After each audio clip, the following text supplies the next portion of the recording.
ஒரு நாள் நாங்கள் அவசரமாக வெளியே கிளம்பிட்டு இருந்தோம். அந்த டைமில் சாப்பிட கூட டைம் இல்லைன்ட்டு பக்கத்து வீட்டு ஆண்டி தான் ஒரு 5 நிமிஷம் இருங்கன்ட்டு டக்குன்னு வீட்டுக்கு போய் இந்த ரெசிபி ஒரு டப்பாவில் போட்டு எடுத்துக்கிட்டு அது கூட ஊறுகாய் வச்சு எடுத்துகிட்டு வந்தாங்க. சுட சுட இருந்து.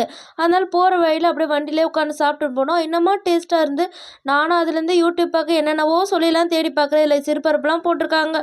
ஆனால் பொங்கல் மாரியும் இல்லை, ஆனால் ரைஸ் வகை மாரியும் இல்லை, என்னென்னவோ போட்டிருக்காங்களேன்ட்டு இதை நான் தேடி தேடி பார்த்து விட்டுட்டேன். சரி அவங்களானே கேட்கலான்னு பார்த்தா அவங்க சொல்லி கொடுக்குறாங்களே இல்லையோ நீட்டாக செஞ்சுட்டு வந்து கையில் கொடுத்துருவாங்க. அவங்கள கஷ்டப்படுத்துகிற மாரி இருக்குமேன்ட்டு சரி நானே வந்து அவங்க போடுற இன்க்ரீடியன்ஸ்லாம் வச்சு சர்ச் பண்ணதில் எனக்கு அந்த ரெசிபி கண்டுபிடிச்சிட்டேன்.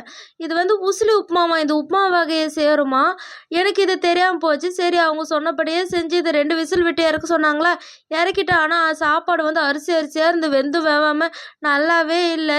ஆண்டி செஞ்சது வந்து நல்லா உதிரியாக பொல பொல இருந்து சாப்பாடும் நல்லா வெந்திருந்து.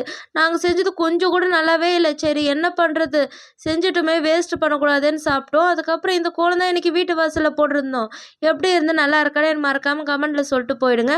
நான் உங்களை நெக்ஸ்ட் வீடியோவில் பார்க்குறேன். Tata bye bye.